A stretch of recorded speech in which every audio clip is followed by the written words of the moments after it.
Hi, all. Welcome to Popular Culture and Intercultural Communication from Chapter 9 of Intercultural Communication and Contexts. So, in this chapter, we're talking about what we mean when we talk about popular culture. So, differentiating between high and low culture, discussing the importance of popular culture, identifying characteristics of popular culture, identifying some patterns of how people consume and resist popular culture, some ways popular culture influences people and how we understand another culture, the role of popular culture in stereotyping, how the global movement of popular culture influences people not only where we are, but around the world, and then ultimately some concerns of governments about the influence of foreign media, particularly American media, in their countries. So, much of what individuals know probably comes from popular culture. If you think about it, right, the media experience of films, television, music, videos, books, and magazines that people know and share, right? Things we discuss with our friends. There's kind of water cooler conversations where people are like, "Have you seen the latest episode of?" or "Did you watch this movie that just came out?" That's all built around popular culture. So but the complexity of popular culture is often overlooked. Sometimes we just think, well, it's popular culture, it's kind of meaningless, it's just there, it's just entertainment, right? But there are people who express concern over the social effects of popular culture.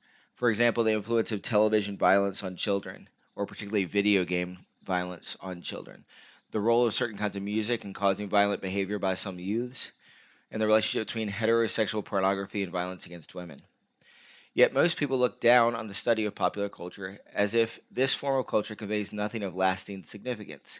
This inherent contradiction, right, between something that clearly has influence on our society and people believe has influence on our society and the idea that it doesn't have a lasting significance, right, that's a contradiction, can make it difficult to investigate and discuss popular culture.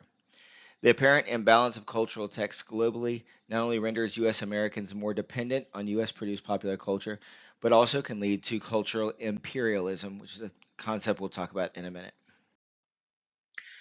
So, what is popular culture? Well, we have to talk about what our different ways we classify culture might be. So, high culture refers to those cultural activities that are often the domain of the elite or the well to do. Think ballet, symphony, opera, great literature, and fine art. Their cultural value is seen as transcendent and timeless. To protect these cultural treasures, social groups build museums, symphony halls, and theaters. In fact, universities devote courses, programs, and even entire departments to the study of aspects of high culture. In opposition to this high culture is low culture, which refers to activities of the non elite. Music videos, game shows, professional wrestling, stock car racing, graffiti art, TV talk shows, and so on. Traditionally, culture activities have been seen as unworthy of serious study, and so of little interest to museums or universities. The cultural values embedded in these activities were considered neither transcendent nor timeless. The elitism reflected in the distinction between high and low culture points to the tensions in Western social systems. In recent decades, however, this distinction has begun to break down. Rapid social changes propelled universities to alter their policies and also have affected how intercultural communication is studied. These areas of study did not rely on the earlier distinctions between high and low culture. Rather, they contributed to a new conceptual framework by arguing for the legitimacy of other cultural forms that traditionally would have been categorized as low culture, but were now framed as popular culture. So there are four significant characteristics of popular culture, right? So um, by redefining low culture as popular culture, it made it something that was more acceptable to the academy as a subject of study.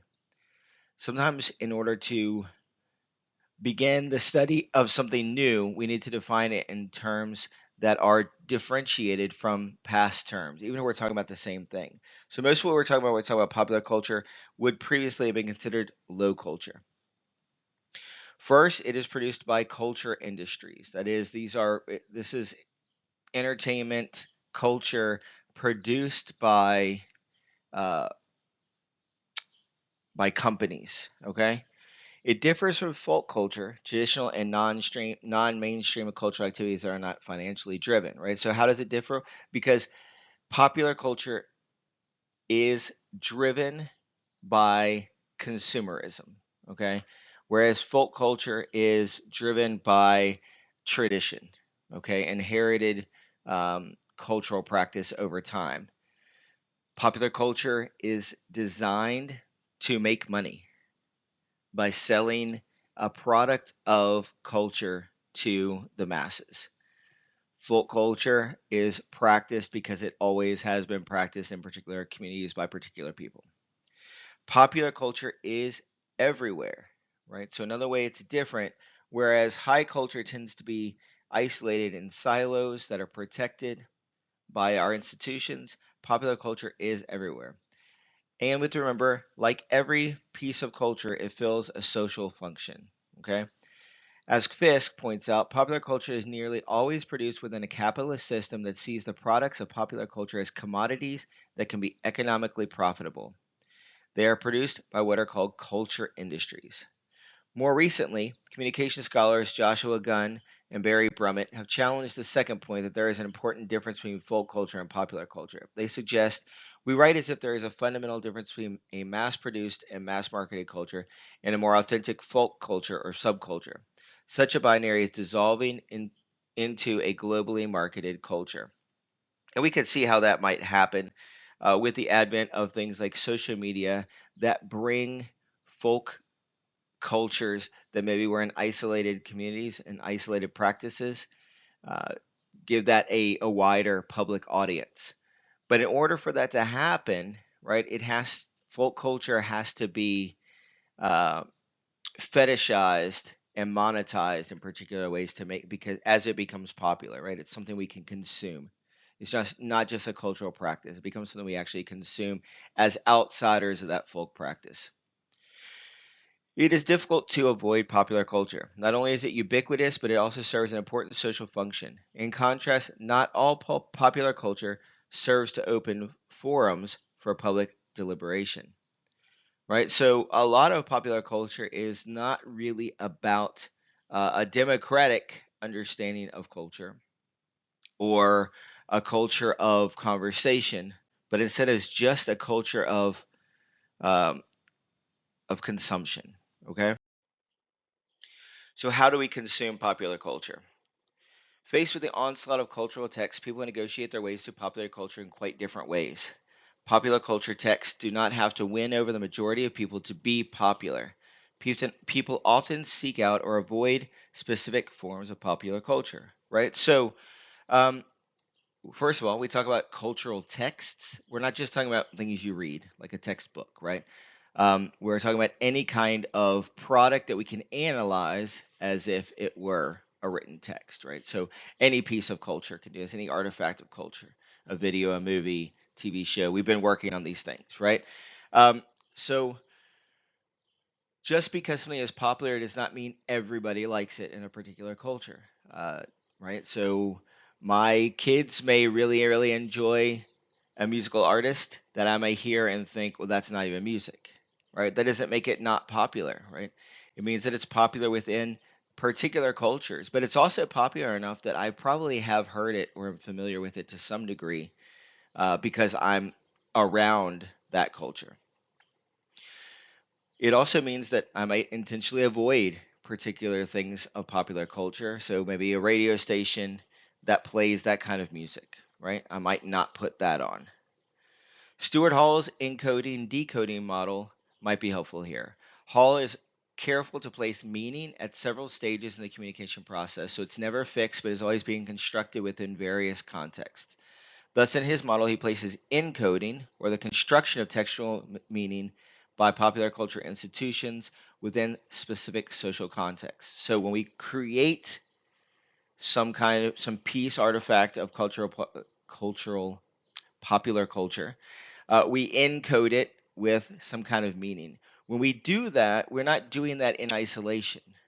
We are instead doing that within various contexts during which we are writing, producing, publishing, distributing, right? These are all different contexts that can affect the meaning that we encode in it. You can see this in movie remakes where essentially the storyline is identical, but the characters and their language, all these things change in this reproduction. They don't change just to change, they change in response to various new contexts in which the remake is produced. Decoding, that is the interpretation of the text meaning by receivers, right? So this is kind of the other side, right?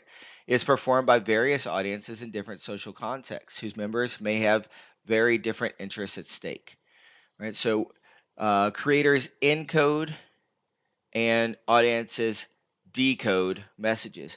But we don't, it's not just a clean, clear message. Everybody gets exactly the same thing from it, right?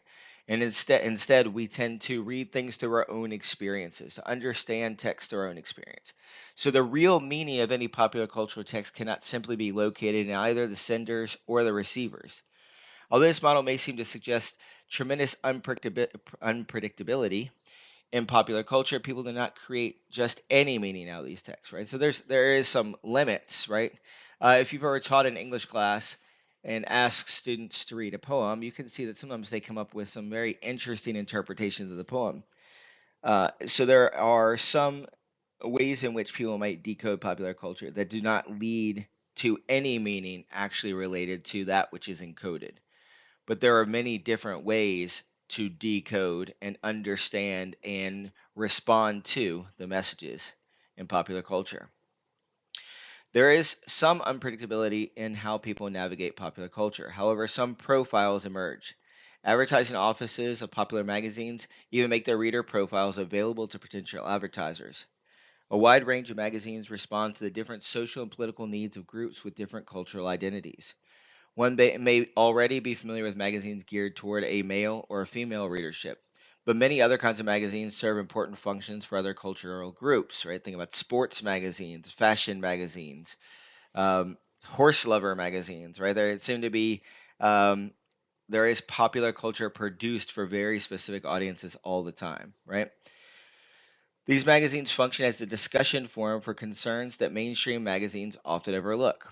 They also tend to affirm, by their very existence, these other cultural identities, which sometimes are invisible or are silenced in the mainstream culture.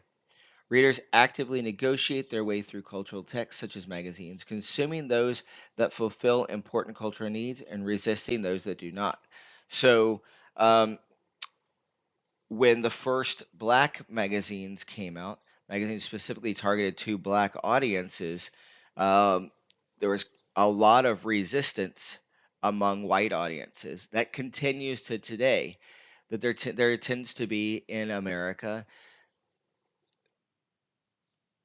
popular cultural industries that produce content specifically for black audiences, and specifically for white audiences. And while there's overlap in those audiences, there is a lot of this ability to address specific cultural concerns and issues of the black experience, right?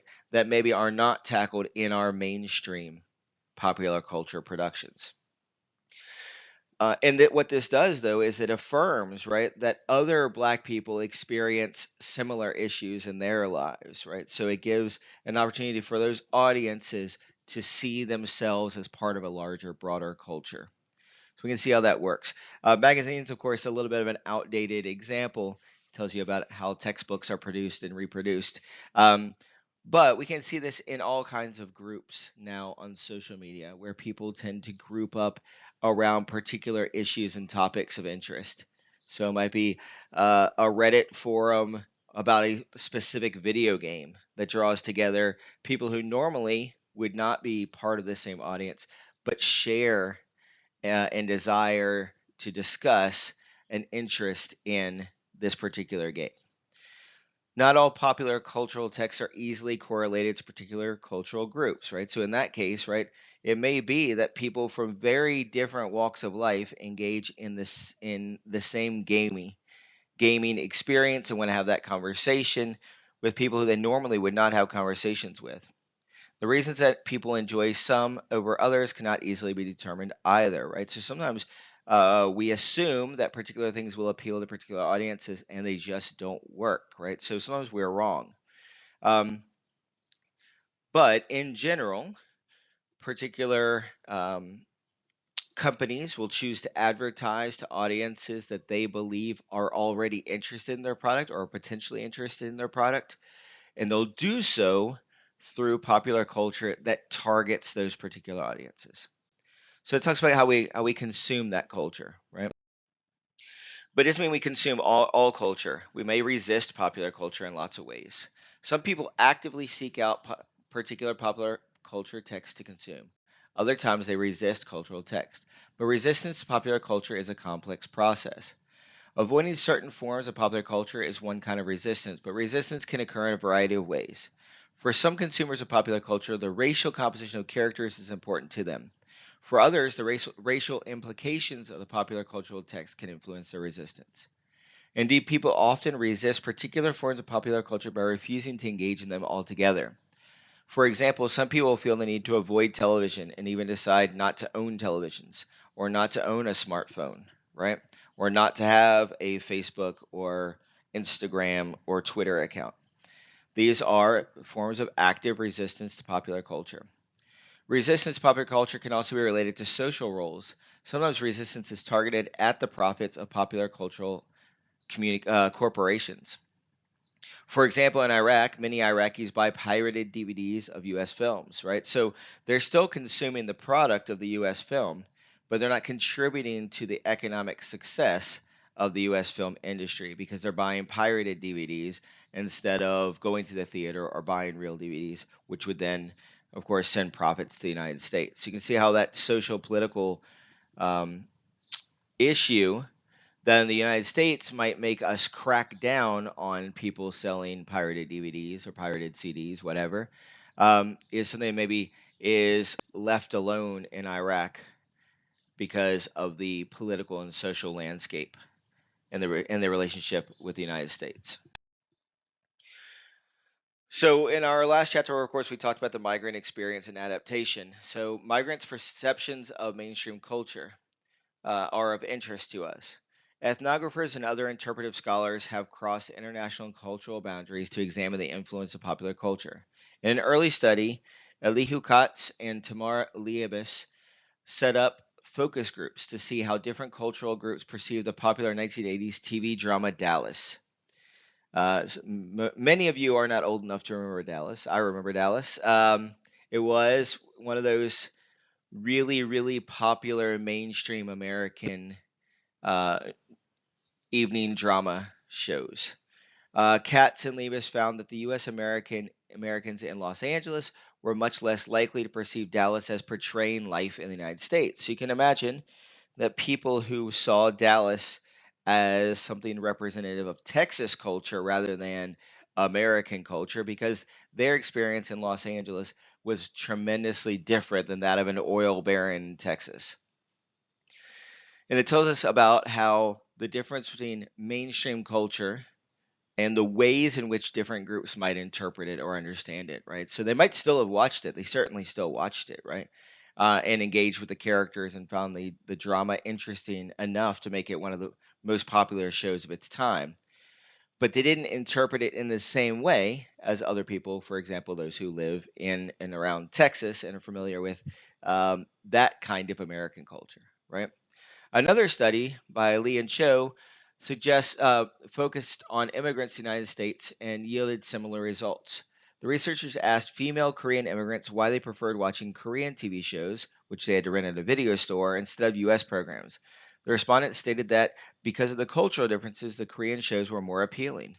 Right? In those shows, they saw people like themselves experiencing things like they did through a culture they understood, perhaps better than American shows.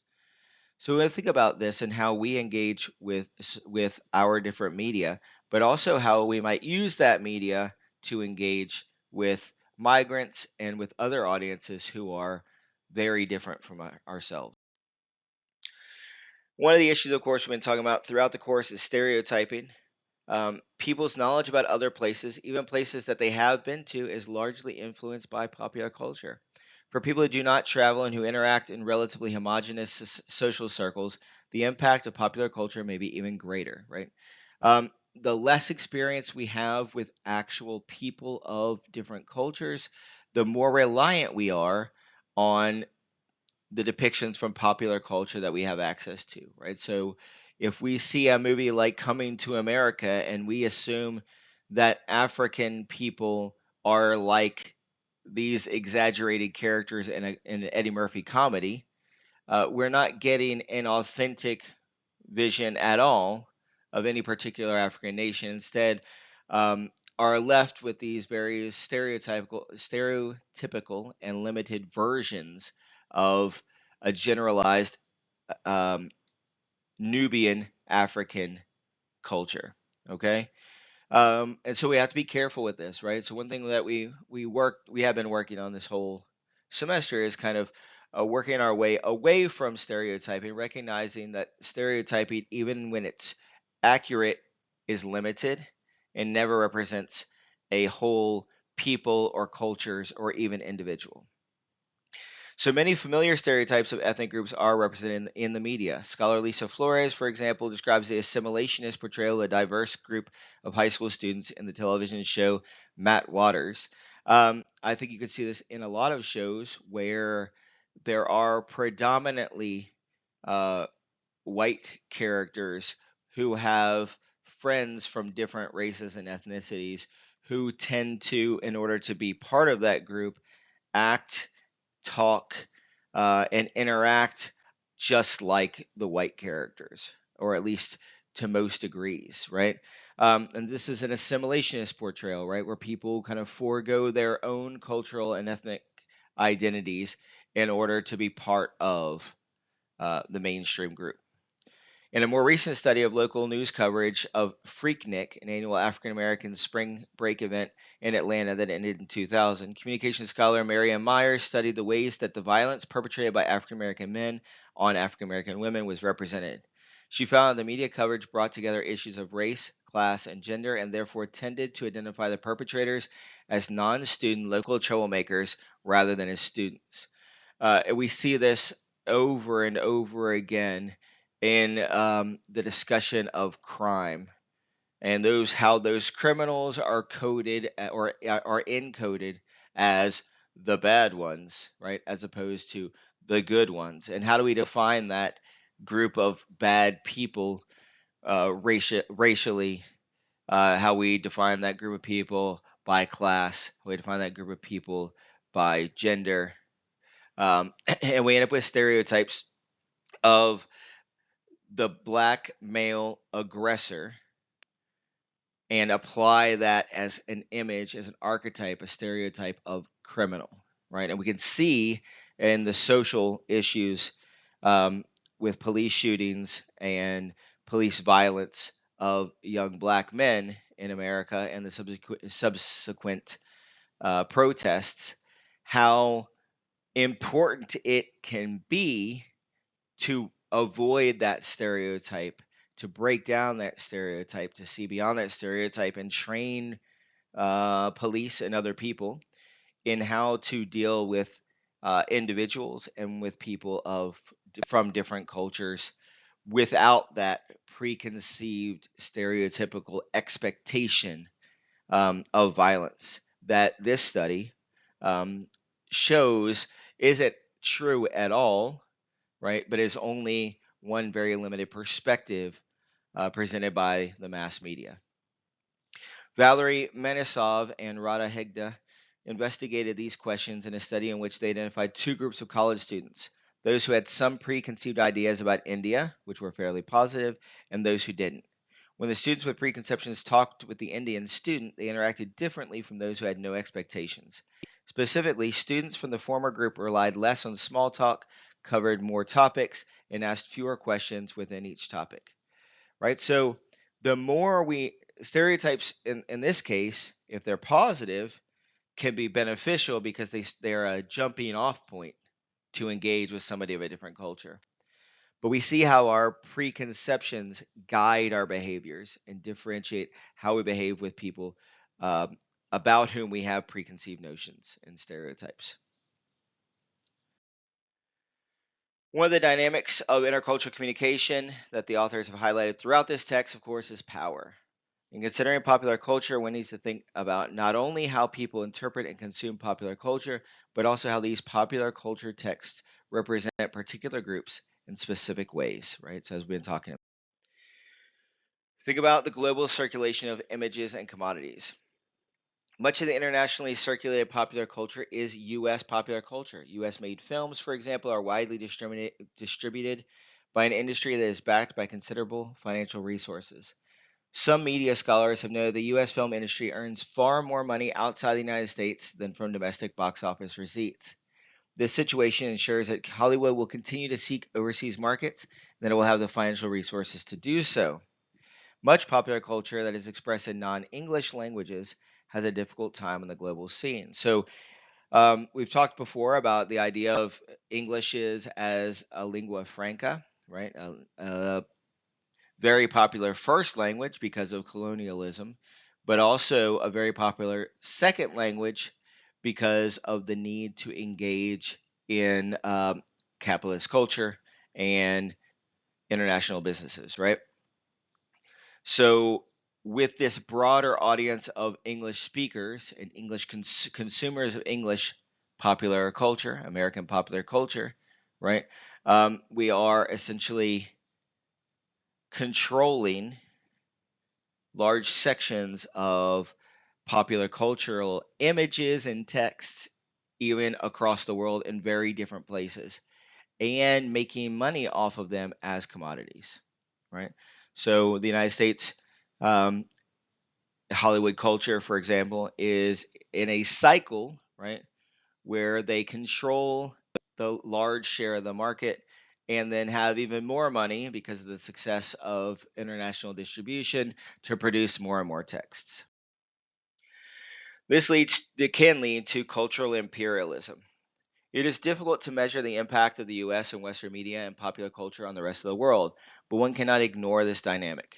The US government in the 1920s believed that having US movies on foreign screens would boost the sales of US products because the productions would be furnished with US goods. Right? Think about that, like product placement, right? Things that are within movies and TV shows, people see them and they go out and buy them. But of course, that overlooks um, the most obvious way to make money, which is to sell tickets and copies of these U.S. productions, right? Discussions about media imperialism, electronic colonialism, and cultural imperialism, which began in the 1920s, continue today. So, media imperialism is domination or control through media. You can think about how important the news can be to how people understand the experiences of other people, right? So if the news presents something in a particular way, the consumers of that news tend to view it in the same way. And we see this in American culture right now with a split in media between those who lean right and those who lean left, and what news shows they tend to watch, which reinforce their worldviews, right? And so you can see if that's taken to the national level, then, or the international level, then, how U.S. perspectives on different issues and different peoples can then be spread across and make people think and understand the world from an American perspective, right? Electronic colonialism, domination or exploitation utilizing technological forms. For the long time now, the United States has been a leader in world technologies. And by being that leader, they're able to control a lot of the ways in which and access to which people have um, access to technologies through which they can build their own cultures and their own businesses, right? And cultural imperialism, domination through the spread of cultural products. You think about it, you take these things together, right? You take something like the flat screen TV, right, with US shows and movies, and you make that available in places that where it hasn't been available in the past. And you can see how American culture can quickly spread and become the dominant cultural products in a place that has little to nothing to do culturally with American culture. In his survey of cultural imperialism debate, scholar John Tomlinson identifies 5 ways of thinking about cultural imperialism. We can see it as cultural domination, right? That is using our culture to dominate other cultures, right? as media imperialism, right, spreading our ideas and our way of thinking about the world through the media, as nationalist discourse, right, ways to present um, Americanism, right, internationally, as a critique of global capitalism, right. This is recognizing um, the commodity side of popular culture, right, and as a critique of modernity, right. So as things break down in these clear distinctions between borders and consumers and producers, and all these dichotomies we've been examining throughout. As those dichotomies, those dialectics break down, we move out of modernity into postmodernity, where things aren't so easily classified and borders don't matter as much. And we see this definitely with the internet, where cultural products from around the world can now be more easily shared than in the past. Tomlinson's analysis underscores the interrelatedness of issues of ethnicity, culture, and nationalism in the context of economics, technology, and capitalism, resources that are distributed unevenly throughout the world. Some governments have become concerned about the amount of popular culture coming to their countries. In a study on this tension between global networks and local networks, Jonathan Cohen examined the situation in Israel. He looked at Israel's 99 channels and identified 6 different ways that these channels function in the global and local environment. He then noted foreign television is often thought to be harmful because it separates people from their national communities. But he warned that one should not so easily view foreign television in this way. Sometimes Western images are imported and welcomed by the ruling interests in other countries. In another take on globalization, communication scholar Radhika Parmaswaran undertook a textual analysis of Indian newspaper and magazine cover of India's 6 Miss Universe and Miss World title holders.